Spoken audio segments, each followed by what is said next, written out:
Thanks, Amarachi. Welcome to Business News.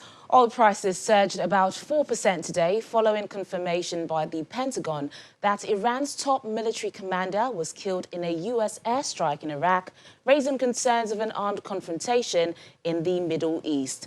The price of international benchmark Brent crude jumped $2.45 or 3.48% to 68.70% per barrel after earlier trading as high as $69.50.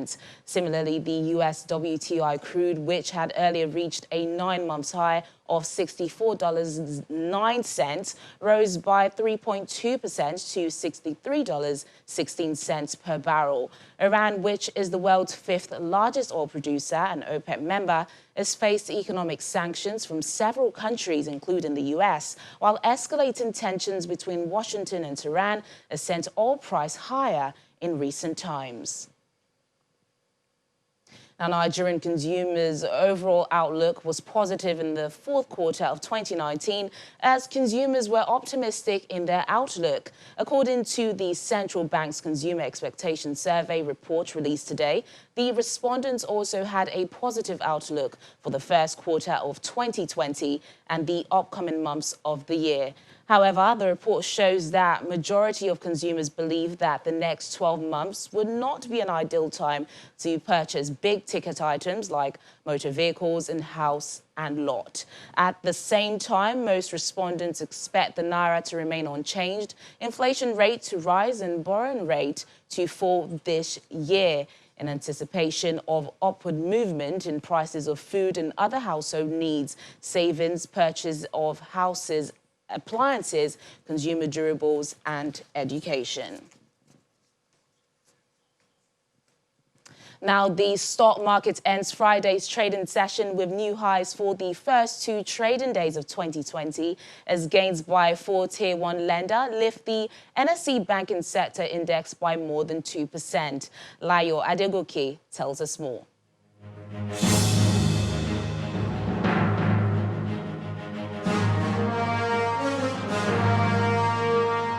Hello and welcome to the Stock Market Report.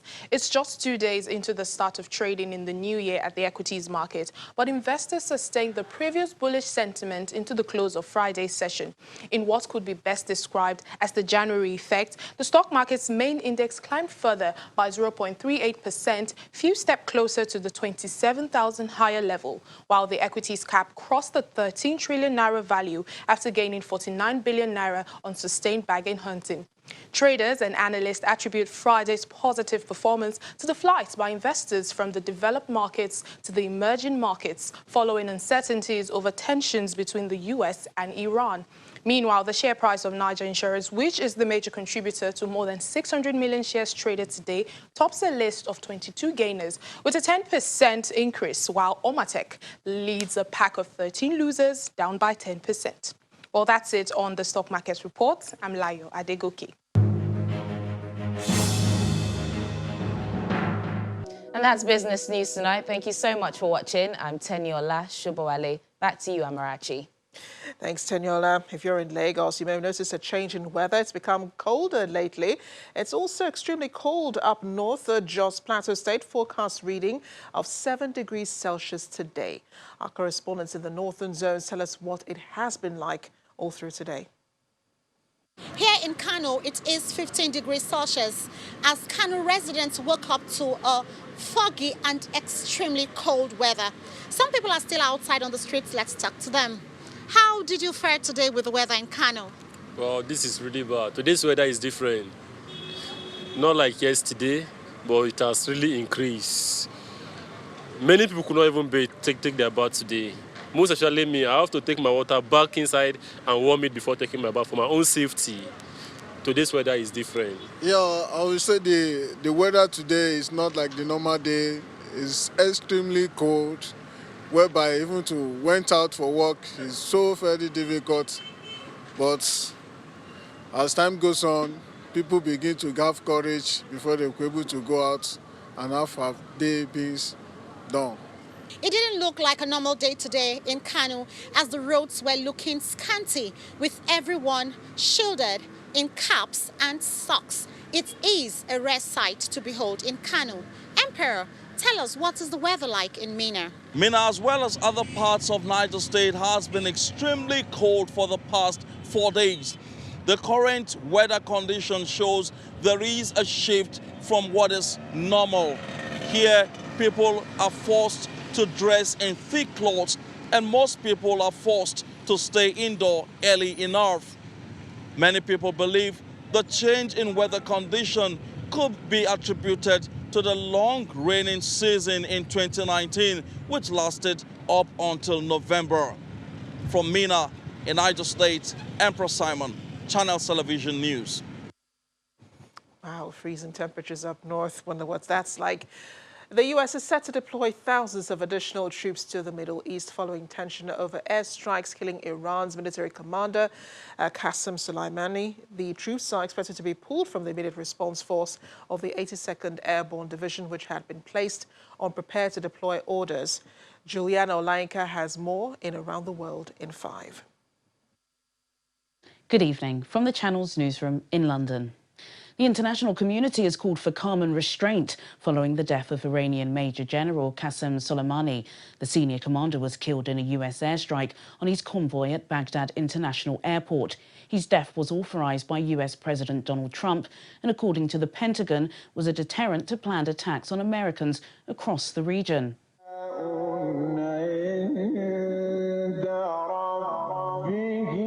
Iranian officials immediately took to social media to condemn the killing.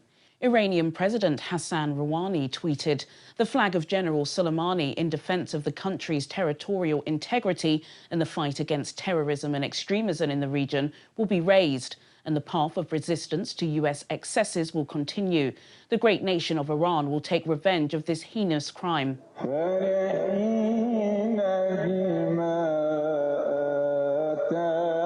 The country's foreign minister, Javad Zarif, tweeted, "The US's act of international terrorism, targeting and assassinating General Soleimani, the most effective force fighting Daesh, al-Nusra, al-Qaeda et al., is extremely dangerous and a foolish escalation. The US bears responsibility for all consequences of its rogue adventurism." The government has declared 3 days of mourning. Temporary joy of the Americans and the Zionists will not last long before it turns to grief. The Islamic Revolutionary Guard, the percipient people of Iran, and the front of resistance throughout the geographical latitude of the Islamic world will take revenge of this proud martyr.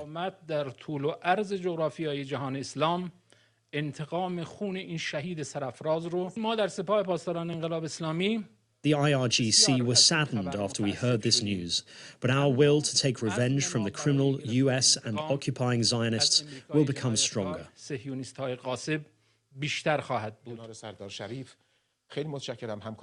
Even the most senior officials struggled to conceal their emotions. Condemnation has also come from outside of the border. Russia's foreign ministry released a statement saying the killings would increase tension in the region. Palestinian-based military organisation Hamas have reaffirmed their allegiance to Iran. In Lebanon, Hezbollah's leader Syed Hassan Nasrallah said his powerful Shia militia group would continue the path of Soleimani. Demonstrators have taken to the streets of Iran's capital. Anti-US sentiment is palpable. In Washington, there's a different tone. Well, the president's been pretty clear. We don't seek war with Iran, but we at the same time are not going to stand by and watch the Iranians escalate and continue to put American lives at risk without responding in a way that disrupts, defends, deters, and creates an opportunity to de-escalate the situation. The strike is a serious escalation in the ongoing confrontation between Washington and Tehran. Authorities in New South Wales have made a final plea for people to flee bushfire-affected areas in 3 Australian states before the onset of extreme conditions.